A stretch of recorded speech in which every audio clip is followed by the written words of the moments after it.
በሊጉ ቀጣይ ጨዋታዎች የክብር ወይስ የህልውና ጦርነት? ውድ የብስራት ቴሌቪዥን የዩቲዩብ ቻናል ተከታታዮቻችን እንደምን አላችሁልን? የብስራት ፕሮግራማችን አሁን ጀምሯል።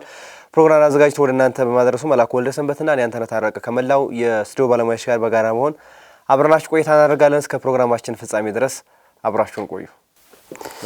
ዴዳ አማኑ ሁሉ መልካም ሳምንቱ እንዴት ነበር?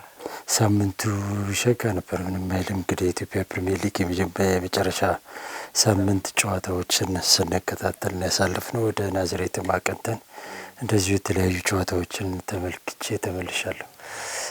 መልካም። እንግዲህ የኢትዮጵያ ፕሪሚየር ሊግ የሁለተኛ ዙር ከተጀመረ በኋላ 5 ጨዋታዎች ተደርገዋል። እነዚህ 5 ጨዋታዎች ከተደረጉ በኋላ ደግሞ አሁን የኢትዮጵያ ብሔራዊ ቡድን በሚያደርገው ጨዋታ ምክንያት ተቋርጧል። እንግዲህ ለቀጣዮቹ 20 ቀናቶች ሊጉ የማይኖር ይሆናል። እንግዲህ በእነዚህ 5 ጨዋታዎች የታዩ ነገሮች ምንድናቸው የሚለውን ጉዳይ በተለይ ደግሞ ጠቅላላ አድርገን ቁጥራዊ መረጃዎችን እናነሳለን። በ5ቱ ጨዋታዎች ላይ ቀጣይ ደግሞ የሚደረጉ ጨዋታዎች በእጅጉ ትኩረትን ይስባሉ። በተለይም ደግሞ ሊጉ ዳግም ወደ አቅራቢያችን ወደ አዲስ አበባ ተመልሷል። ይሄ ደግሞ የሚሰጠው የራሱ የሆነ ፋይዳ አለው። በተለይ ለከተማዋ ክለቦች እንዲሁም በሐዋሳ ላሉ ደግሞ በተለይ መሪዎቹ ሐዋሳና ሲዳማ ቡና በዛው በሜዳቸው ነው የሚጫወተው። ስለዚህ በእነዚህ ሁለት ጉዳዮች ላይ በዋናነት ደግሞ የምናነሳው ጉዳይ ይኖረናል ማለት ነው። በተለይ ከሜዳ አድቫንቴጅ ጋር በተያያዘ የሚሰጠው ፋይዳ ምንድን ነው የሚለውን በደንብ የምናነሳ ይሆናል።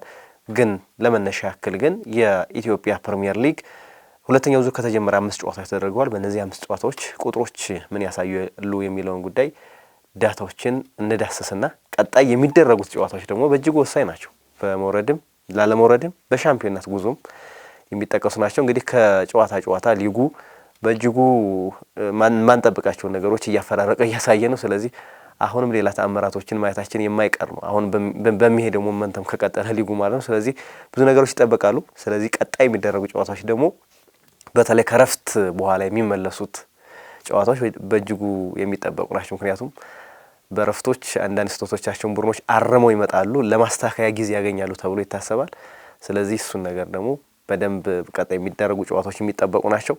ግን በእነዚህ 5 ጨዋታዎች የታዩ ቁጥራዊ መረጃዎች ምን ይመስላሉ የሚለውን ጉዳይ እናስቀድም።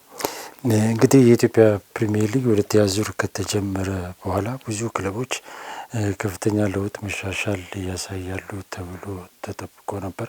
በተለይም ለዋንጫው የሚደረገው ፉክክር ትንቅንቅ የበለጠ ይጠናከራል ተብሎ ተጠብቆ ነበር። ሆኖም ግን ሲዳማ ቡናን አሁንም የሚደራደረው ቡድን አልተገኘም። አሁንም የነጥብ ልዩነቱን አስፍቶ መጓዝ የቻለበትን 5 ሳምንት ነው የተመለከትነው። እንደምታውቀው እንግዲህ የአንደኛው ዙር ሲጠናቀቅ 3 ቡድኖች ከሲዳማ ጋር እኩል ነጥብ ነበራቸው። ነገር ግን አሁን ላይ ሲዳማ ቡና በ5 ነጥብ ልዩነት ሊጉን መምራት የቻለበትን የ5 ጨዋታዎች ነው ያደረገው። ሲዳማ ቡና እንግዲህ ሁለተኛው ዙር ከተጀመረ በኋላ ያደረገው አካሄድ በ5 ጨዋታ ማግኘት ከሚገባው 15 ነጥብ 10ን አሳክቷል። ይህ ደግሞ በሊጉ የ5 ዓመት ዳታ መሰረት እንግዲህ አንድ ለሻምፒዮና የሚጫወት ቡድን የሚሄድበትን ትክክለኛ አካሄድ እየሄደ ነው። በአማካይ 2 ነጥብ ማስመዝገብ አለበት። ያንን ሲዳማ ቡና እያደረገ ነው የሚገኘውና ትክክለኛው ቡድን የሊጉን አናት ይዞ እየተጓዘ እንደሆነ ከዚህ ቁጥራዊ መረጃ መረዳት የሚቻል ይመስለኛል።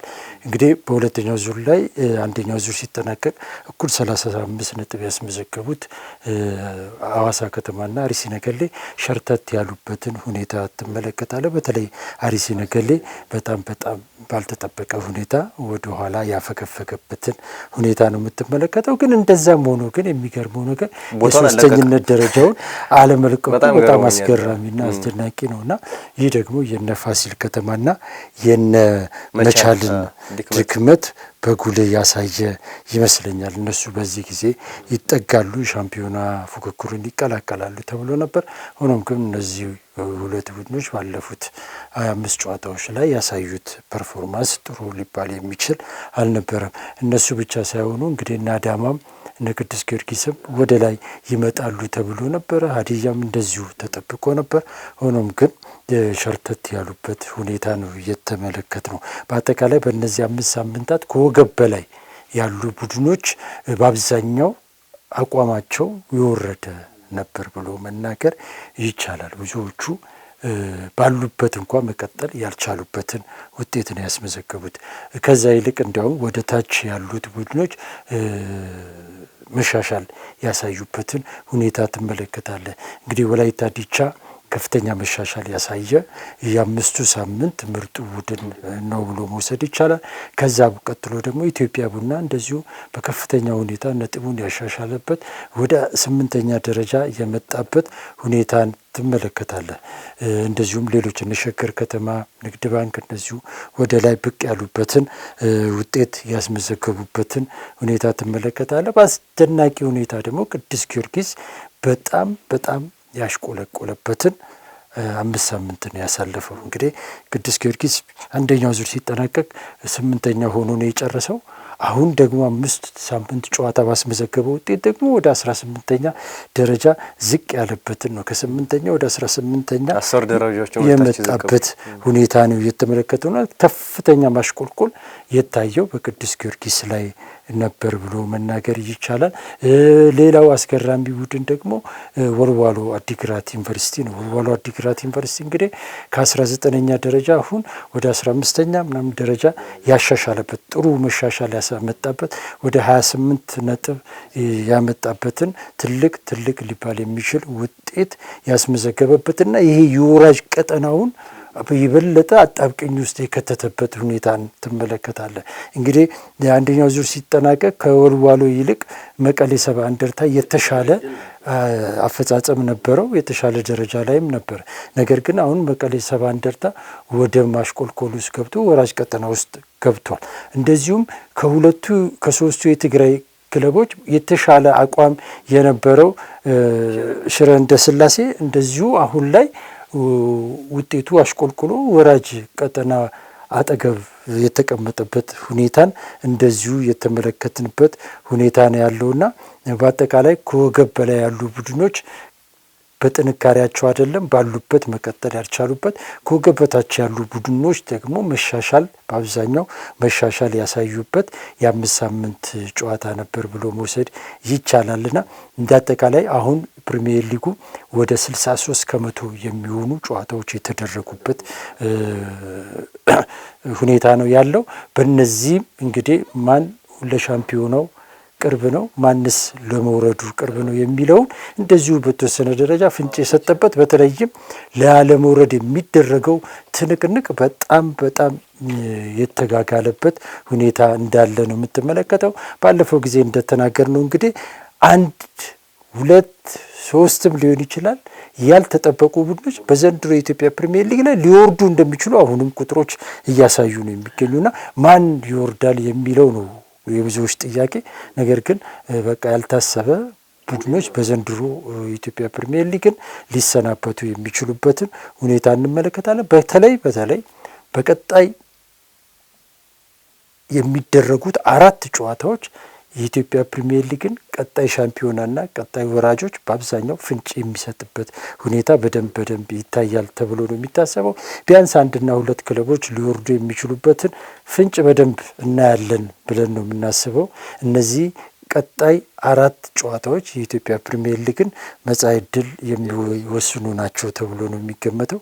እነዚህ ቀጣይ 4 ጨዋታዎች ደግሞ በአዲስ አበባና በሐዋሳ ከተማ መደረጋቸው ደግሞ የተለየ ድባብን በስታዲየሞቹ እንድንመለከት ሊያደርገን ይችላል ተብሎ ነው የሚታሰበው። እንግዲህ በቀጣይ ደግሞ እነዚህ ምን ይመስላሉ የሚለውን የምንመለከት በሚገባ ምናልባት ከመሪዎቹ ተርታ የተሰለፉት ሐዋሳና ሲዳማ ቡና ምናልባት በተመሳሳይ የነጥብ ሂደት ውስጥ ነበሩ። ግን ከዚህ 5 ጨዋታዎች በኋላ እንግዲህ እኔ ሻምፒዮን የሚለውን ነገር ወደፊት ሲዳማ ቡና ተስፈንጥሮ ወጥቷል። 5 ነጥብ ልዩነቱን አስፍቷል። ስለዚህ በተለይ ባለፈው የንግድ ባንክ ጨዋታ ሐዋሳ በፍጹም ተበልጦ የሸነፈው 4-2 የተሸነፈበት ጨዋታ ማለት ነው። ስለዚህ የሲዳማ ቡና የተሻለ አፈጻጸም አሳይቷል በእነዚህ 5 ጨዋታዎች።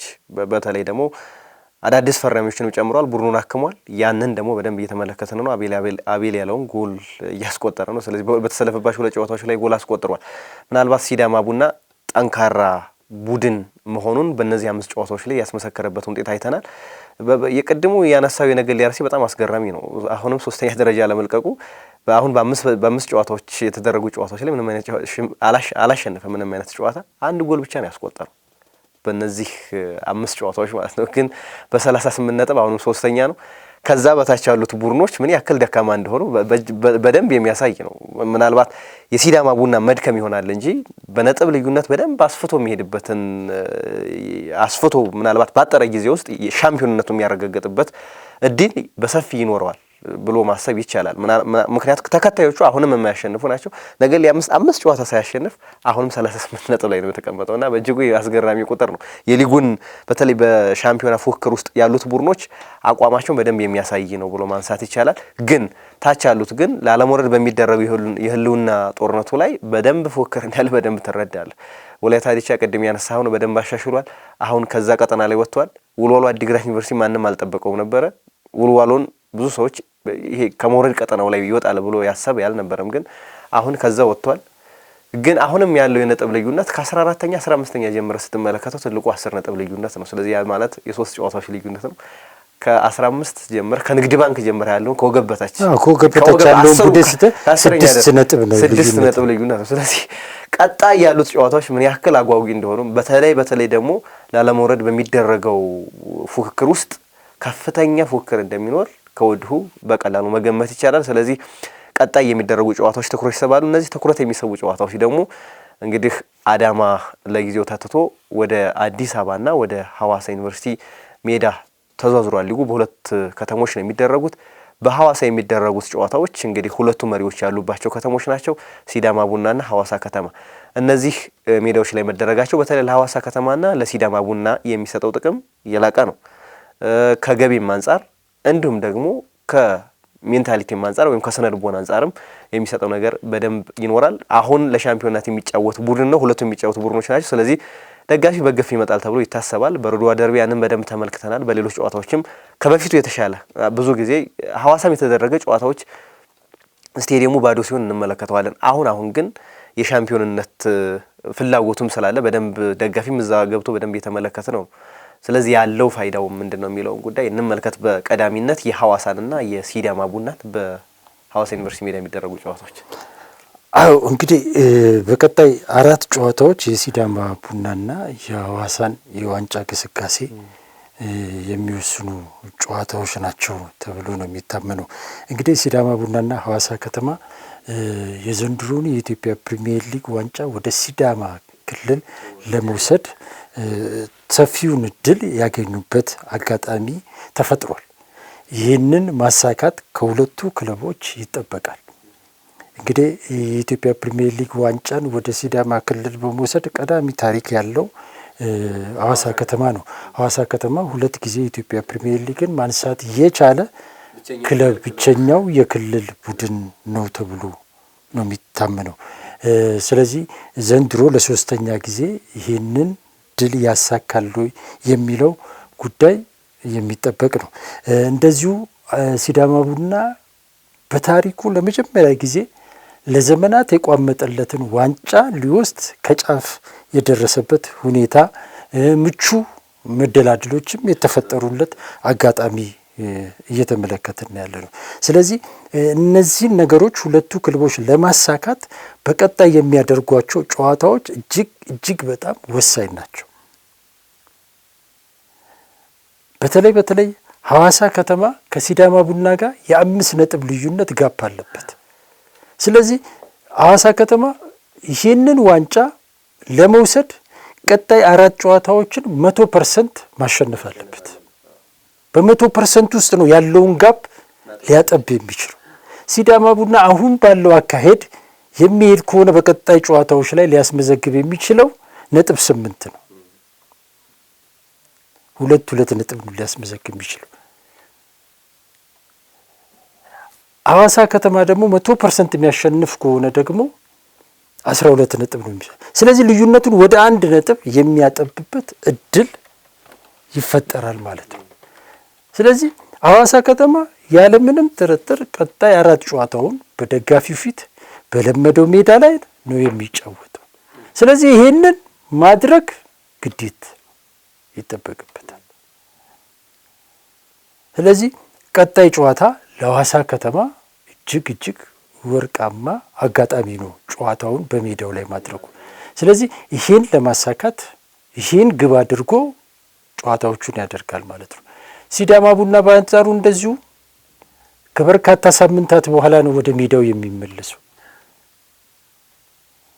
ስለዚህ አሁን ያለውን ጋፕ ለማስፋት የሚችልበት አጋጣሚ ይሄ ነው። እዚህ ጋር የሚያስመዘግባቸው ውጤቶች በቀጣይ 10 ጨዋታዎች ላይ ትልቅ ትርጉም ይኖራቸዋል። አሁን 5 ነጥብ ልዩነት አለ። ይሄን ጋፕ የሚያሰፋ ከሆነ ልክ እንዳሁኑ በ5 አሁንም የሚያረግ ከሆነ ወደ 10 ነጥብ ልዩነት ይኖረዋል ማለት ነው። ይሄ ማለት እንግዲህ ወደ 4 ጨዋታ ምናምን እንደማለት ነው የሚቆጠሩ። ስለዚህ 50% የዛን ከዛ በኋላ ያሉትን ጨዋታዎች 50%ቱን እዚህ ጋር ሊገል የሚችልበት እድል ለሲዳማ ቡና ይኖራል። ስለዚህ ይህንን አጋጣሚ ሁለቱም ክለቦች የኢትዮጵያ ፕሪሚየር ሊግ ዋንጫን ማንሳት የሚፈልጉ ከሆነ ትልቁና መልካሙ አጋጣሚ ይሄ ይመስለኛል። ስለዚህ እዚህ ጋር የሚያስላቸውን ጥይት ሁሉ ጨርሰው ዋንጫውን ሲዳማ ላይ ማስቀረት አለባቸው። ምናልባትም እንደ ግል ሁለቱ በየራሳቸው ዋንጫውን ለማውሰድ የሚያደርጉት ትግል አለ። በጋራ ደግሞ ዋንጫው ከሁለቱ አንዱ ጋር መቅረት አለበት ተብሎ ደግሞ የሚያምኑ ግሩፕ አለ። ስለዚህ በግልም በጋራም ቢሆን ተቀናጅተው ዋንጫው ሲዳማ ክልል ላይ ሊቀር የሚችልበትን ነገር ይሰራሉ ተብሎ ይታሰባል። አንዳንድ እንቅስቃሴዎችንም አንዳንድ ወሬዎችንም እየሰማን ነው። ምንም እንኳን በሁለቱ ደጋፊዎች መካከል ከፍተኛ የሆነ የፉክክር ስሜት ያለ ቢሆንም ነገር ግን ዋንጫውን በተለይም ሐዋሳ ከተማዋ የሲዳማ ዋና ከተማውን ሐዋሳ ነች። ሐዋሳ አሁን ላይ እያሳየች ካለችው እድገት ለውጥ አንጻር ትልቅ ፕሮሞሽን ተደርጎ የሚወሰደው እግር ኳሱ ነው አሁን ላይ። ስለዚህ ከፍተኛ መረባረቦች በከተማ አስተዳደሩ በክልሉ አስተዳደርም በኩል ለሁለቱ ክለቦች ከፍተኛ ድጋፍ ክትትል እየተደረገላቸው እንደሆነ መረጃዎች እየወጡ ነውና ከዛ አንጻር እነዚህ ሁለት ቡድኖች በቀጣይ የሚያደርጓቸውን ጨዋታዎች ወሳኝ ከመሆናቸው አንጻር በርካታ ደጋፊ ወደ ስታዲየም ይተማል ተብሎ ይታሰባል። ባለፈው ጊዜ ሁለቱ ቡድኖች ሲገናኙ ተመልክተ ከሆነ ስታዲየሙ እንዴት ያምር እንደነበረ ተመልክተናል። ይሄ ድባብ በቀጣይ 4 ጨዋታዎች ላይ የበለጠ ተጠናክሮ መቀጠል ይኖርበታል። ተጫዋቾቹ ከሜዳቸው ውጪ ያለ ደጋፊ ድጋፍ ይህን ቡድን ተሸክመው እዚህ አድርሰውታል። ከዚህ በኋላ ደግሞ ሸክሙን ተቀብሎ ደግሞ ማሻገር ደግሞ ከደጋፊው ይጠበቃል። ስለዚህ ደጋፊው ለነዚህ ሁለት ቡድኖች ትልቅ ኃይል ትልቅ ሞራል የሚሆንበት አጋጣሚ ተፈጥሮለታል። ይሄን አጋጣሚ በአግባቡ መጠቀም መቻል አለበት። ደጋፊው 12ኛ ተጫዋች መሆኑን በተግባር ማረጋገጥ ይኖርበታል ብዬ ነው ማስበውና እንደዚህ አይነት የዋንጫ ፉክክሮቹ ስትገኝ ሞራል አንዱ ነው። ሌላው ደግሞ ፋይናንስ ነው፣ ኃይል የሚሆነው ጉልበት የሚሆነው። ስለዚህ ክለቦቹ ደግሞ ትልቅ ገቢ ሊያገኙ የሚችሉት በእንደዚህ አይነት አጋጣሚዎች ነው። ስለዚህ ከገቢም አኳያ ደጋፊው ትልቅ ትርጉም ስላለው በቀጣይ እነዚህ ቡድኖች በሚያደርጓቸው ጨዋታዎች ላይ እጅግ በርካታ ሁለቱን ክለቦች እንወዳለን፣ እናከብራለን፣ መለያችን ነው፣ ማንነታችን ነው የሚል ሁሉ በስታዲየሙ ተገኝቶ ክለቦቹን ማበረታታት፣ በፋይናንስ መደገፍ ከዛም አልፎ ተርፎ ቢሆን ክለቦቹ በፋይናንስ የሚደገፉበት ገዛ ማድረግ ይጠበቅባቸዋል ብዬ ነው ማስበውና ይሄ ጨዋታ ከነጥብም በላይ የሆነ ጨዋታ ነው ብሎ መናገር ይቻላል። በተለይ ሲዳማ ቡና ላይ ምናልባት ሻምፒዮና ይሆናል ብላ አፉን ሞልተህ እንዳትናገር የሚያደርጉ አንዳንድ ምክንያቶች አሉ። ወጥነት ይጎለዋል ቡድኑ። ስለዚህ በእነዚህ 4 ጨዋታዎች ይህን ወጥነቱን አስቀርቶ የማይታማ ቡድን መሆን ይጠበቅበታል። አንዳንድ ሻምፒዮና ቡድን ፐርፌክት ባይሆን እንኳን በዛ ጉዞ ላይ በደንብ እንቅስቃሴዎቹ በደንብ ማጠንከር ይኖርበታል። የተከታዮቹ ድክመት እንጂ አንዳንዴ የቡድኑ የወጥነት ጉድለቶች በደንብ እየተመለከትንበት ነው ያንን ጉድለቱን። ስለዚህ አሁን 5 አድርጎታል። ስለዚህ ሻምፒዮና ለመሆን ቀዳሚ ቡድን አሁን ሻምፒዮና ይሆናል። ከታች ያሉትን ቡድኖች ስትመለከት ከዛ አንፃር ብዙ ማትገምታቸው ቡድኖች ሊኖሩ ይችላሉ። አሁን ባለው የደረጃ ሰንጠረዡም አጠቃላይ ባለው ነገር ምንም እንኳን የ5 ነጥብ ልዩነት ቢሆንም ግን ከዚህም በላይ ደግሞ ማስፋት ይጠበቅበታል። በደንብ ሻምፒዮና ለመሆን የሻምፒዮና ቡድን ለመሆን አሁን የ5 ነጥብ ልዩነት ነው 10-15 የማድረግ ግዴታ ይኖርበታል። የነዛ ደግሞ 4 ጨዋታዎች በጣም ወሳኞች ናቸው። ስለዚህ ፍላጎቶች አሉ። በአመራሩ ፍላጎት አለ፣ በደጋፊው ፍላጎት አለ። ፍላጎት ሲባል እንዲሁ ቀላል ፍላጎት አይደለም፣ በጣም ኃይለኛ ፍላጎቶች አሉ። ስለዚህ እነዚህ ኃይለኛ ፍላጎቶች ደግሞ ወደ ውጤት መቀየር አለባቸው። ደጋፊው ቅድም ያልካቸው ሚናዎችን መወጣት አለበት። አመራሩ በእርግጥ በደንብ ሚናውን እየተወጣ ነው። በተለይ በተጫዋች ዝውውር ላይ ያደረገው ተጫዋች ሲለቁ ሲያደርግ የነበረው ነገር በጣም የሚገርም ነው። ብዙ ነገሮችን ከአቅም በላይ የሆኑ ነገሮችን ሁሉ ሲያደርግ በደንብ ተመልክተናቸዋል። ስለዚህ ደጋፊው ደግሞ አሁን የመጣውን በጣም ወርቃማ እድል፣ ስለዚህ አሁን ጉዞዎች ምንም የሉም፣ እዛ ቦታ ላይ ነው የሚደረገው። ስለዚህ 4ቱ ጨዋታዎች ላይ በገፍ ወጥቶ ደጋፊው በስቴዲየም ማበረታታት ይኖርበታል። ሐዋሳ ከተማን በተመሳሳይ። ስለዚህ ሐዋሳም ሁለቱም ቡድኖች ተመሳሳይ ሞመንተም አላቸው። አሁን ሲዳማ ቡና በእነዚህ 5 ጨዋታዎች የተሻለ ውጤት ያስመዝግብ እንጂ ወጥነት ችግር በቡድኖቹ ላይ የሚታየው ችግር ነው። በደንብ ወጥነት ይጎላቸዋል። ሄዱ ሲባሉ ከአንድ ጨዋታ በኋላ ደግሞ ተመልሰው እዛው ቦታ ላይ ይገኛሉ። መውጣት መውረዶችን ብዙ ጊዜ የምንመለከትባቸው ቡድኖች ናቸው። ስለዚህ ያንን ነገሮች አሁን በደጋፊው ኃይል ታግዘው የሜዳቸውን አድቫንቴጅ ወስደው ሁለቱም አስተካክለው ምናልባት ተከታዮችን ርቀው ሁለታቸው የተፎካከሩ ርቀው የሚሄዱበት እድል ይኖራል ተብሎ ይታሰባል። ምክንያቱም ካለው አድቫንቴጅ አንጻር ማለት ነው። ስለዚህ እነሱ ያንን አድቫንቴጅ ስለሚወስዱ ሁለታቸው ብቻ ተፈንጠረው ሊወጡበት የሚችሉበት እድል በእጃቸው ላይ ያለ ነው። ስለዚህ 4 ጨዋታዎች ቀላል 12 ነጥብ ናቸው። ስለዚህ 12 ነጥቦች ደግሞ ምን ያክል በሊጉ ሊያርቅ እንደሚችል ምንም መገመት ቀላል ነው። ስለዚህ እነዛም ስትሸነፍም ደግሞ እነዚህ 4 ጨዋታዎች ለውጥ ከመጣ ደግሞ አስቸጋሪም ሊሆን የሚችልበት እድልም በዛው ልክ ነው። ከታች ያሉት ቡድኖችም 3 ተከታታይ ጨዋታ ያሸነፈ ቡድን ምናልባት ፋሲልን ወይም ደግሞ መቻልም 3 ተከታታይ ጨዋታ ቢያሸንፉ እዛ ነጥብ ላይ ሊደርሱ ይችላሉ እነሱ ከጣሉ ማለት ነው። ስለዚህ ቀጣይ ያሉ ጨዋታዎች 4ቱ ጨዋታዎች በጣም ወሳኝ ናቸው። የነ ወሳኝነታቸውን ደግሞ ሲዳማና ሐዋሳ ለነሱ ደግሞ የተሻለ እድል ስላላቸው ያንን እድል በደንብ መጠቀም ይኖርባቸዋል። በተለይ የሜዳ አድቫንቴጅን ከመውሰድ አንጻር እሱ እዚህ ጋር ቅድም የጠቀስከው ነገር ሲዳማ አንድ የሻምፒዮና ቡድን አንዱ መለያ ጥሩ ባልሆነ ጊዜም ነጥብ መሰብሰብ ነው፣ ማሸነፍ ነው። ሲዳማም ሐዋሳም ይሄን ማድረግ ችለዋል። አሁን ነገር ግን ይሄ መሆን የቻለው ግን ሌሎቹም እጅግ በጣም ደካማ በመሆናቸው የተፈጠረ አጋጣሚ ነው። ሁለቱ ቡድኖች እኔ ባለፉት ጨዋታዎች ማግኘት ካለባቸው ነጥብ ይልቅ ማጣት የነበረባቸው ነጥብ ብዙ ነበር። እውነት ለመናገር ሲዳማ ቡና ከፋሲል ላይ የወሰደው ነጥብ ፌር አይደለም ብለህ የምትለው ነው። ፍጹም ጥሩ አልነበሩ፣ ተበልጠዋል። በቀጣይ ጨዋታ ላይ ወላይታ ዲቻ በደንብ ቀጥቷቸዋል። አሁን የሽሬ ጨዋታም የመጨረሻው 20 ደቂቃ ላይ በደንብ ተጫኑ እንጂ እንደዚሁ ክፍተት የሚታይበት እንደ ሻምፒዮና ቡድንነቱ የበለጠ የተብላላ አሁን ሲዳማ የበለጠ አስፈሪ መሆን ያለበት ጊዜ ላይ ነበር መሆን የነበረበት። ግን ያን ነገር እየተመለከትን አይደለም። ይሄ አሁን በቀጣይ ላይ ሲዳማ ሊገጥሙ የሚችል ፈተና ነው ብዬ ነው የማስበው። 4ቱ ጨዋታዎች እንደ መልካም አጋጣሚነታቸው ሁሉ በተቃራኒውም ሊሆን የሚችልበት እድል ሰፊ ነው። ከፍተኛ ጥንቃቄ፣ ከፍተኛ ትኩረት ከተጫዋቾቹ ከአሰልጣኞቹ በተለይ ይጠበቃል። የቀጣይ ጨዋታዎች ቁልፉ ሚስጥሮች አሰልጣኞቹ ናቸው።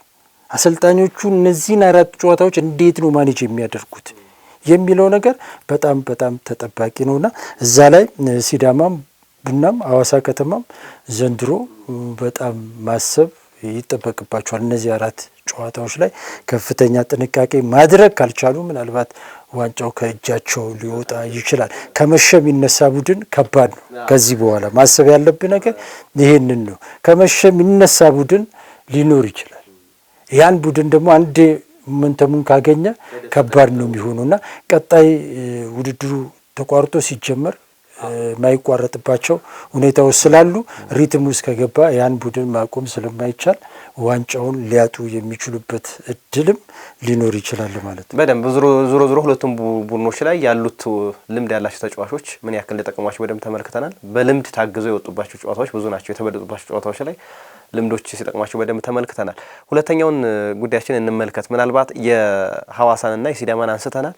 በአዲስ አበባ ስቴዲየም የሚደረጉ ጨዋታዎች ደግሞ ሁለቱ የከተማዋ ትልቆች ቡድኖች የሚያደርጉት እዚሁ ጨዋታቸውን ያደርጋሉ። ስለዚህ እነዚህ ቡድኖች ደግሞ በደንብ በሚያስፈልጋቸው ሰዓት ነው ይህን ጨዋታ የሚያደርጉት። እነዚህ 4 ጨዋታዎች ለቡድኖች በጣም ወሳኝ፣ በተለይ ደግሞ ለቅዱስ ጊዮርጊስ አሁን ወራጅ ቀጠና ላይ ነው ያለው። ስለዚህ ከዚህ ቀጠና ለመውጣት የደጋፊዎቹን ሞራልም ገንዘብም በደንብ አብዝቶ የሚፈልገው ቡድን ነው።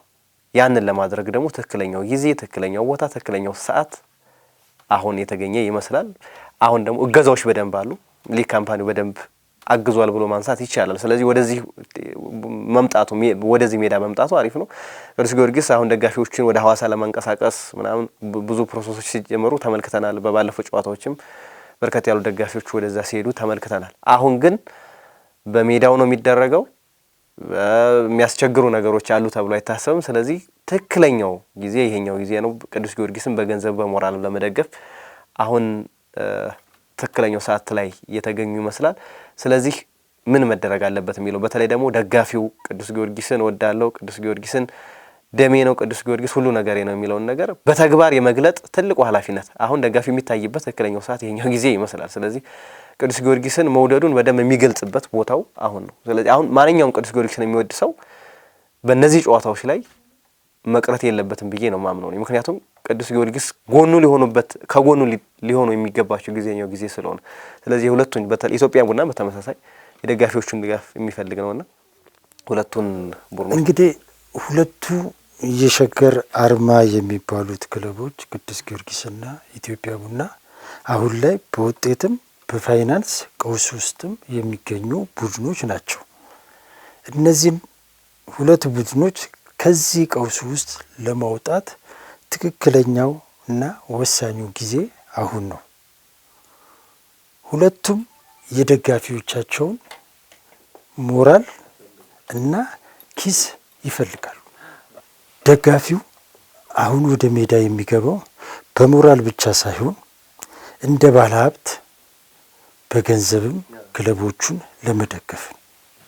ይሄ በግልጽ መሰመር መታወቅ አለበት። አሁን ላይ በአንጻራዊነት ኢትዮጵያ ቡና ከቅዱስ ጊዮርጊስ የተሻለ ነጥብና ደረጃ አለው። ያም ቢሆን ግን ኢትዮጵያ ቡና ለውድድር ዘመኑ ከተነሳበት ዓላማ አንጻር ካየነው ግን ውጤቱ ደካማ ነው። ስለዚህ ኢትዮጵያ ቡና በቀጣይ ጊዜያት ወደ ቀድሞ ክብሩ ዝናው ለመመለስ ቀጣይ የሚያደርጋቸው 4 ብቻ ሳይሆን ቀጣይ የሚያደርገው 10 ጨዋታዎች ወሳኝ ናቸው። ጥሩ ተፎካካሪ ሆኖ መጨረስ ለኢትዮጵያ ቡና ትልቅ ትርጉም አለው። ለቅዱስ ጊዮርጊስም ቅዱስ ጊዮርጊስ ከወራጅ ቀጠና ውስጥ ወጥቶ በሊጉ ላይ መቆየት ለቅዱስ ጊዮርጊስ ቀጣይ ህልውና ትልቅ ፋይዳ አለው። እነዚህ ክለቦች ከዚህ በኋላ በህይወት መኖር የሚችሉት በደጋፊው ኪስና በስፖንሰሮች ክፍያ ነው። ስለዚህ ትልቁን ድጋፍ የሚያገኙት ደግሞ ከስፖንሰሮቹ ነው። ስለዚህ ከስፖንሰሮች የሚገኘውን ከፍተኛ ገቢ ወደ ክለቦቹ ለማምጣት ቡድኖቹ በዚህ የውድድር ዘመን ይዘው የሚያጠናቅቁት ደረጃ ወሳኝነት አለው። የክለቦቹን ታላቅነት፣ የክለቦቹን የበርካታ ሚሊዮን ህዝብ ድጋፍ ማረጋገጥ ያስፈልጋል። ስለዚህ ሁለቱን ክለቦች እወዳለሁ፣ ደሜ ናቸው የሚል ማንኛውም ደጋፊ በቀጣይ በሚደረጉት ብቻ ሳይሆን 4 ጨዋታዎች አዲስ አበባ ላይ ብቻ ሳይሆን በቀጣይ በሚደረጉ 14 ጨዋታዎች ላይ ከክለቦቹ ጎን መቆም መቻል አለባቸው። ይህን ደግሞ የሚያረጋግጡት ስቴዲየሞች ላይ በመገኘት ነው። ባለሀብቶችን ማማለል፣ መሳብ ይጠበቅባቸዋል። ቅዱስ ጊዮርጊስና ኢትዮጵያ ቡና ከሁሉም የኢትዮጵያ ክለቦች ህዝባዊ መሰረት ያላቸው ናቸው፣ የህዝብ ናቸው የሚለውን ደጋፊው በአፉ ብቻ ሳይሆን በተግባሩ ማረጋገጥ ይጠበቅበታል። ይሄን ለማረጋገጥ ደግሞ ጊዜው አሁን ነው። እነዚህ ክለቦች አሁን ላይ አፍ አውጥተው እየተጣሩ ነው። በፋይናንስ ቀውስ ውስጥ ይገኛሉ። በታሪካቸው ለመጀመሪያ ጊዜ የተጫዋች ደሞዝ መክፈል የማይችሉበት ደረጃ ላይ ደርሰዋል። ከዚህ በላይ ውርደት፣ ከዚህ በላይ ድክመት የለም። ስለዚህ ከዚህ ሊያወጣቸው የሚችለው ህዝባዊው ኃይል ነው፣ አመራሩ ሳይሆን ህዝባዊው ኃይል ነው። ስለዚህ የሁለቱ ክለብ ደጋፊዎች ነጥብ ብቻ ለማምጣት ብቻ ሳይሆን ክለቦቹን በሁለት እግራቸው ለማቆም ቀጣይ እርምጃቸው ወሳኝነት አለው። ከዚህ በኋላ እከሌ እንዲህ ስላለኝ ነው እከሌ እንዲህ ስለሆነ ነው ብሎ ምክንያት ማመካኘት አይቻልም። በቃ ጊዮርጊሳዊ ነኝ ቢል ቡናዊ ነኝ የሚል ሁሉ ልዩነቱን ቤቱ ጥሎ ቤቱ አስቀምጦ አዲስ አበባ ስቴዲየም ላይ መገኘት ውዴታ ብቻ ሳይሆን ግዴታ ነው። በቃ ቅዱስ ጊዮርጊስን ኢትዮጵያ ቡናን ከዚህ አዘቅት ማውጣት የባለቤትነት ማህተባቸውን መምታት ከደጋፊዎቹ ይጠበቅ። ስለዚህ ቀጣይ 4 ጨዋታዎች አዲስ አበባ ላይ እንዲደረጉ ሲወሰን ዝም ብሎ በአጋጣሚ ብቻ የተወሰነ ውሳኔ ነው ብሎ ማለት አይቻልም። ታስቦ ታቅዶም የተደረገ ነገር ነው። እንዲያውም ከዚህ በኋላ እኮ የኢትዮጵያ ፕሪሚየር ሊግ ወደ አዲስ አበባ አይመጣም የሚል ሀሳብ ነበር። ሀሳብ ብቻ ሳይሆን ድምዳሜም ነበረ።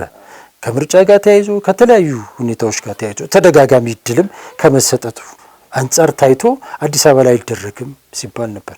ነገር ግን ሊግ ካምፓኒው ሁለቱ ክለቦች ያሉበትን ሁኔታ በማሰብ በማስተዋል ኃላፊነትም ግዴታም ስላለበት እነዚህን ጨዋታዎች ወደዚህ አምጥቷል። ይሄ ሲሆን ደግሞ የአዲስ አበባ ከተማ ጸጥታ ክፍልም እገዛ ታክሎበት ይሁንታና ፍቃድም ያስፈልጋል። የሊግ ካምፓኒው ፍላጎት ብቻ አይደለም። ስለዚህ የመንግስትም እገዛ አለ። ስለዚህ መንግስት የሚያደርገውን እገዛ ሊግ ካምፓኒው እያደረጉት ያለውን እገዛ አለማድነቅ አይቻልም። ስለዚህ ጨዋታዎቹ እዚህ አዲስ አበባ ላይ ሲደረጉ ደግሞ የትኛውም ነገር ቢፈጠር ፍጹም ኃላፊነት በተሞላው ሁኔታ መከናወን አለበት። ሁለቱ ክለቦች የአዲስ አበባ ወይም የሸገር ከተማ ድምቀት መሆናቸውን ደጋፊዎቹ በተግባር የማረጋገጥ ኃላፊነትም አለባቸው። ስለዚህ በብዙ ማስተዋል በብዙ ኃላፊነት ወደ አዲስ አበባ እንዲመጣ የተደረገበት ዋናው ምክንያት ሁለቱን ክለቦች ለማገዝ። ስለዚህ ደጋፊዎች ይህንንም ታሳቢ ማድረግ ይጠበቅባቸዋል ብዬ አስባለሁና ከዚህ አንጻር እነዚህ ሁለት የከተማችን ብቻ ሳይሆን የሀገራችን ድምቀት የሆኑ ክለቦች ወደ ቀድሞ ህልውናቸው ተመልሰው ማየት ሁሉም ኢትዮጵያዊ ይሻል። መንግስትም ከክለባችሁ ጎን መቆሙን በተደጋጋሚ እያሳየ ነው። የአዲስ አበባ ከተማ ወጣቶችና ስፖርት ቢሮ፣ የአዲስ አበባ ከተማ እግር ኳስ ፌዴሬሽን፣ የኢትዮጵያ እግር ኳስ ፌዴሬሽን በተለይ በቅዱስ ጊዮርጊስ ጉዳይ ላይ እጃቸውን ከተው አላው በመጨረሻ ሰዓትም ቢሆን ዘግይተውም ቢሆን ግን ከክለቦቹ ጎን መቆማቸውን አረጋግጧል። ኢትዮጵያ ቡና 1986-87 እንደዚህ አይነት አጣብቂኝ ውስጥ በሚገባበት ጊዜ እንግዲህ እስከ ክቡር ጠቅላይ ሚኒስትር ድረስ እጃቸውን ያስገቡበትና ክለቦቹን ወደ ህይወት የመለሱበትን ሁኔታ እንደዚሁ እናስታውሳለንና ይሄ የሚያሳይ እንግዲህ ክለቦቹ ከክለብም በላይ ናቸው ሲባል በምክንያት መሆኑን ማሳያ ይመስለኛል። በርካታ የሀገራችን ክለቦች ብዙ ትዝታ ጥለውልን ያለፉ ክለቦች እኮ እንደዋዛ ፈዛዛ በቀላሉ ፈርሰዋል። እንደዚህ ከጎናቸው የሚቆም አጥተው ፈርሰዋል። ነገር ግን እነዚህ ሁለት ክለቦች ግን መፍረስ የለባቸውም ብሎ መንግስትም ጣልቃ የገባበት ሁኔታ አለ። አንዳንድ የጣልቃ ገብነቶች እንደዚህ አይነት መልካም ነገርን ለማምጣት ሲባል መንግስት ጣልቃ ይገባል። ጣልቃ መግባትም ሳይሆን ደግሞ በወገንተኝነት ሳይሆን ክለቦቹን ለማኖር የተደረገ ጣልቃ ገብነት ነው። አስፈላጊ ነው፣ ወደፊትም መቀጠል አለበት ብዬ ነው ማምኑና ከዚህ አንጻር በመንግስት ጭምር እየተደረገ ያለውን ድጋፍ በተለያዩ ተቋማት እየተደረገ ያለውን ድጋፍ ዋጋ መስጠት፣ ትርጉም መስጠት ያስፈልጋል። እኔ እንዲያውም የሁለቱ ክለብ ደጋፊዎች ስቴዲየም ገብቶ ብቻ ሳይሆን ባሉበት ሆኖ በተለያዩ የማህበራዊ ሚዲያ አማራጮች የሁለቱ ክለብ ደጋፊዎች ትልቅ ቅስቀሳ ማድረግ መቻል አለባቸው። ክለባቸውን መሸጥ መቻል አለባቸው። ክለቦቹ ብራንድ መሆናቸውን በተግባር ማሳየት አለባቸው። የተለያዩ እንቅስቃሴዎች ከዛሬ ጀምሮ በተለያዩ ማህበራዊ ሚዲያዎች ላይ በተደራጀና በተቀናጀ ሁኔታ መከናወን አለባቸው ብዬ ነው ማምነው። ስለዚህ ቅዱስ ጊዮርጊስና ኢትዮጵያ ቡናን ወደ ቀድሞ ክብራቸው ወደ ቀድሞ ዝናቸው ለመመለስ ትክክለኛው ወሳኙ ጊዜ አሁን በአብዛኛው ልዩነቶቹ ተወግደዋል ብዬ ነው ማስበው። የሁለቱም ክለቦች ስሜት፣ ፍላጎት፣ ቅሬታ፣ ተቃውሞ የነበረው በአመራሩ ላይ ነበር። አሁን አመራሮቹ ወርደዋል። አመራሮቹ ተነስተዋል።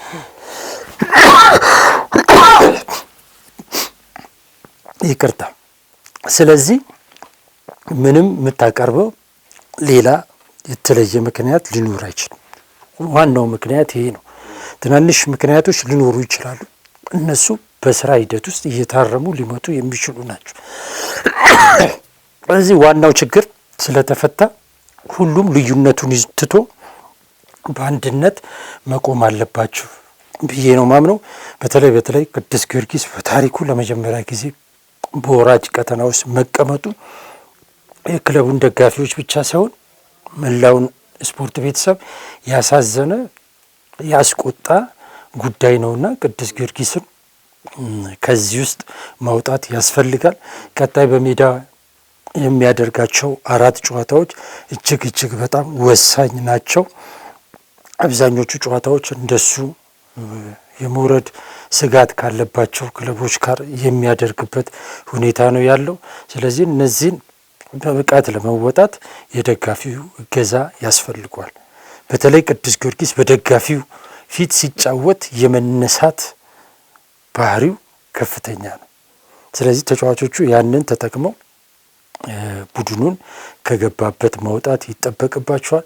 የኢትዮጵያ ቡና እግር ኳስ ቡድን ተጫዋቾችም ቡድኑን ወደ ቀድሞ የተፎካካሪነት መንፈስ የመመለስ ኃላፊነትን ይዘው ነው ይህን ጨዋታ የሚያደርጉት። ስለዚህ እነሱም ክለቡ ጋር ያለው ችግር ለአንዴና ለመጨረሻ ጊዜ እንዲሰናበት እነሱም የተቻላቸውን ጥረት ያደርጋሉ ብዬ አስባለሁ። በአጠቃላይ እነዚህ 4 ጨዋታዎች ቅዱስ ጊዮርጊስና ኢትዮጵያ ቡናን በውጤትም በፋይናንስም ከፍ ለማድረግ እጅግ በጣም ወሳኝ ናቸው ብዬ ነው የማምነው። በተለይ ደግሞ ቅድም ያልከው የልዩነቶቹ መፈታታቸው ምናልባት የደጋፊው የበርካታ ዓመታት ጥያቄዎች ስለነበሩ በተለይ ለቅዱስ ጊዮርጊስ ደግሞ አሁን ካለበት ወቅታዊ ችግር አንጻር ደግሞ የበለጠ ትልቅ ዋጋ የሚሰጠው ነገር ነው እንግዲህ በሳምንቱ የተሰማው ዜና። ስለዚህ ያ ነገር መሆኑ ቅዱስ ጊዮርጊስን ወተሻለ ምዕራፍ ለማሻገር አሁን ካለበት ቀውስ ውስጥ ለማውጣት አሁን የተወሰነው ውሳኔ ጥሩ ነው። ያ በመሆኑ ማግስት ደግሞ ወደዚህኛው ወደ ሜዳ ደግሞ መመለሱ ደግሞ ለቅዱስ ጊዮርጊስ ደጋፊዎች ይሄኛው ትልቁ ነገር ነው። ስለዚህ ልዩነቶች አሁን ይጠባሉ ተብሎ ይታሰባል። ስለዚህ አሁን እንግዲህ በሁለቱ ጎራ የተከፈሉ ደጋፊዎችን አንድ የሚያደርግ ሀሳብ ነው የመጣው። ስለዚህ አንድ የሚያደርግ ሀሳብ ነው፣ ጊዮርጊስን ለማትረፍ ነው። አንድ ዓላማ ብቻ ነው ያለው። ስለዚህ ጊዮርጊስን ለማትረፍ ደጋፊው ደግሞ የሚጠበቅበትን ኃላፊነት በደንብ ይወጣል ተብሎ ይታሰባል። በተለይ ደግሞ ምንም አሁን ስለ ቅዱስ ጊዮርጊስ ስላለበት ደረጃ ምንም ነጋሪ የሚያሻ ጉዳይ አይደለም። እንኳን ለጊዮርጊሳውያን ቀርቶ ለመላው የኢትዮጵያ እግር ኳስ አፍቃሪያን ሁሉ ያሳዘነ ጉዳይ ነው የጊዮርጊስ እዚህ ደረጃ መድረስ። ስለዚህ የሀያል ክለብ እዚህ ደረጃ ሆኖ ማየት በራሱ በታሪክ በጣም ከባዱ ጊዜ ምናልባት ትውልድንም የሚያስወቅስ ነው። በዚህ ትውልድ መሆኑ በራሱ ትውልድ የሚያስወቅስ ነገር ነው። ስለዚህ ግለሰቦች ባልተስማሙበት ሁኔታ ውስጥ ሆኖ ቅዱስ ጊዮርጊስን ያን ሀያል ክለብ እዚህ ደረጃ ለማድረስ ታሪክ ይህንን ትውልድ ሲወቅሰው ይኖራል፣ ምንም የሚደበቅ ጉዳይ ስላልሆነ። ስለዚህ ያንን ከታሪክ ደግሞ የበለጠ ታሪክ ተወቃሽ ላለመሆን ደግሞ አሁንም እጃቸው ላይ ያለ ነገር አለ። ስለዚህ ደጋፊው የሚችለውን ነገር ማድረግ የሚችለው ሜዳ በመግባትና ክለቡን በመደገፍ በሞራልም በገንዘብ መደገፍ ነው። ይሄኛው ጉዳይ ደግሞ በዚህ ቀደም ባሉት አመታት ይህንን ለማድረግ ከባድ ጉዳዮች ነበሩ። ስለዚህ አዲስ አበባ ስቴዲየም ላይ ስለማይኖር ውጭ ወጥቶ ስለሚደረግ ጨዋታዎቹ በቅርበት ደጋፊዎች ለመከታተል ይቸገራሉ። አሁን በእነዚህ ጨዋታዎች ደግሞ የበለጠ እድሎች አሉ። ስለዚህ እነዚህን እድሎች ደግሞ መጠቀም ያስፈልጋል። የቀደም ህዝባዊ ብለህ የገለጽካቸው ስለዚህ ህዝባዊ ለመሆናቸው ደግሞ አሁን ክለቡ ራሳችንን ደግፈው የሚሉ ደጋፊዎች በርካቶች ናቸው። በእኛ ስር መሆን አለበት የሚሉ ስለዚህ ያንን ለማሳየት ሜዳ ላይ መገኘት በደንብ ያስፈልጋል። ስለዚህ እንዴት ነው የምትደግፈው የሚለውን ነገር ማሳመን አለብህ። ደጋፊው በደንብ ሜዳ ሲገባ በሞራል ሲደግፍ ከዛ በኋላ በገንዘብ ሲደግፍ ስፖንሰሮች ከዛ በኋላ የሚመጡ ስለዚህ ለኢትዮጵያ ፕሪሚየር ሊግ ወይ ደግሞ ለኢትዮጵያ እግር ኳስ ብዙ ስፖንሰሮች ለሚመጡት ለደጋፊ ብለው ነው የሚመጡ። ስለዚህ ደጋፊው የቀድሞ ድባቡን ከመለሰ የቀድሞ ሙቀቱን ከመለሰ ስፖንሰሮች የማይመጡበት ምክንያት አይኖርም። ስለዚህ ለቅዱስ ጊዮርጊስ ደግሞ የበለጠ ነው። የኢትዮጵያ ቡናም እንደዛ ቢሆን ግን አሁን ካለበት ቅዱስ ጊዮርጊስ አሁናዊ ካለው ደረጃ አንጻር ከዛ ወራጅ ቀጠና ለማውጣት እነዚህ አራት ጨዋታዎች በጣም ወሳኝ ናቸው።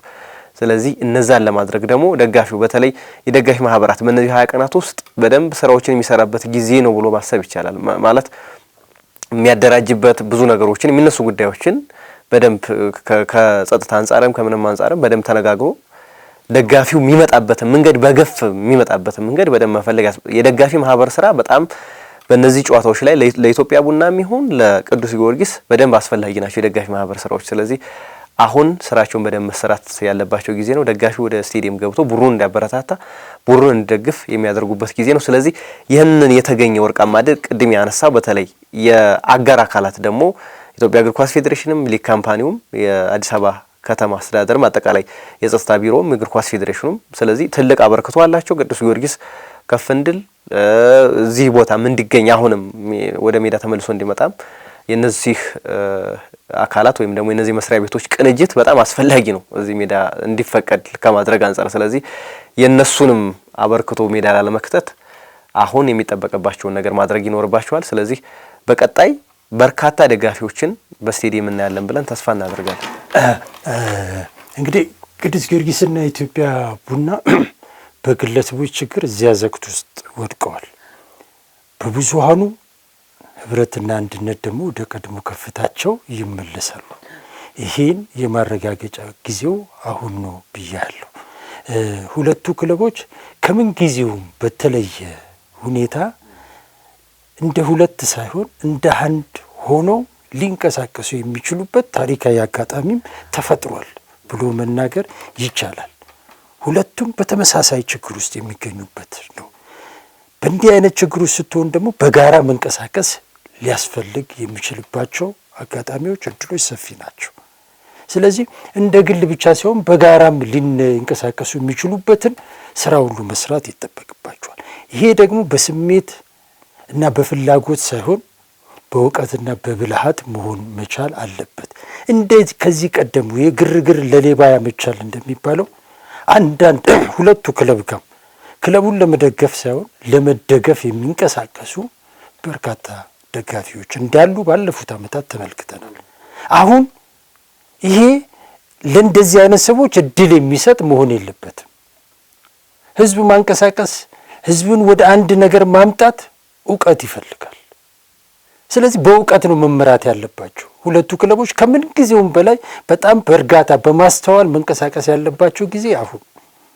በስሜት የሚደረጉ ነገሮች አይሰራም። እስከ ዛሬ ድረስ ብጥብጥ፣ ንትርክ፣ ልዩነት ነው ያመጣው። ስለዚህ ከአሁን ላይ ቀደም ሲል አንተ እንደጠቀስከው እነዚህ 20 ቀኖች ብዙ ስራዎች የምትሰራባቸው እያንዳንዷ ሰዓት ልትባክን የማይገባባት ሰዓት ነው ብዬ ነው ማምነው። ስለዚህ ይሄን ለማድረግ ህዝባዊ እንቅስቃሴ እንዴት ነው የሚካሄደው፣ ህብረት አንድነት እንዴት ነው የሚመጣው ሚለው እውቀት ይፈልጋል። ስለዚህ ሁለቱ ክለቦች ደግሞ እንዲህ አይነት እውቀት ያላቸው ትላልቅ ሰዎች እንዳላቸው አምናለሁ በየቦታው። ምናልባት አሁን ላይ በቅርብ ባይሆኑ እንኳን ጥሪ ቢደረግ ሊመጡ ሊረዱ የሚችሉ በርካቶች እንዳሉ ይሰማኛል። ስለዚህ ለነዛ በሩን ክፍት ማድረግና ነገሮችን በእውቀትና በሰከነ መንገድ ማስኬድ ያስፈልጋል። ስለዚህ በጋራ መንቀሳቀስም ካስፈለገ በጋራ መንቀሳቀስ ይጠበቅባቸው። ይሄን ጊዜ በጋራ ተሻገሩት ነው የምለው። በልዩነት ሳይሆን በጋራ አንድነታችሁ ደግሞ ውበት ድምቀት ሆኖ ከዚህ በፊት ታይቷል። ስለዚህ ልዩነትን አሁን ላይ ወደ ጎን ትቶ በጋራ በአንድነት ተንቀሳቅሶ ሁለቱን ክለቦች ማሻገር ያስፈልጋል። አሁን ላይ ትልቁ መሰረት እግር ኳስ የህዝብ ነው። መንግስትም የህዝብ መሆን አለበት ብሎ ፖሊሲዎችን እያሻሻለ ነው። ስለዚህ ከጊዜው ቀድሞ ለመገኘት አሁን ላይ በጋራ መንቀሳቀስ ያስፈልጋልና ይሄንን ማድረግ ከእያንዳንዱ ደጋፊ አሁን ላይ ክለቡን እንዲመሩ ኃላፊነት ከተሰጣቸው አዲስ አመራሮች ይጠበቃል ብዬ ነው ማስበው። በሰከነ መንገድ ትልቅ ስራ ይሰራሉ ብዬ አስባለሁ። መጻዩ ጊዜ ለሁለቱ ክለብ ደጋፊዎች በተለይ ጥሩ እንዲሆን መልካም ምኞታችንን ለመግለጽ እወዳለሁ። ውድ ተመልካቾቻችን በቀጣይ የሚደረጉ የኢትዮጵያ ፕሪሚየር ሊግ ጨዋታዎች የህልውና ወይስ የክብር በሚለው ርዕሰ ጉዳይ ላይ ቆይታ ያደረግንበት የዛሬው የብስራታ ፕሮግራማችን የተከታተላችሁትን ይመስል ነበረ። እናንተስ ያላችሁ ሀሳብ አስተያየት ደግሞ በኮሜንት ሴክሽን ላይ አካፍሉን። በተለይ ደግሞ በአዲስ አበባ ስቴዲየም የሚደረጉ ጨዋታዎች ሁለቱ የከተማዋ ግዙፍ ክለቦች ቅዱስ ጊዮርጊስና ኢትዮጵያ ቡና በቀጣይ ምን ማድረግ አለባቸው የሚለውን ጉዳይ በሀሳብ መስጫ ላይ ያስፈሩልን። ፕሮግራም አዘጋጅ ወደ እናንተ ማድረሱ መላኩ ወልደ ሰንበትና እኔ አንተነህ ታረቀ ከመላው የስቱዲዮ ባለሙያዎች ጋር በጋራ ሆነን አብረናችሁ ቆይታ አድርገናል። ሰናይ ጊዜን ተመኘን።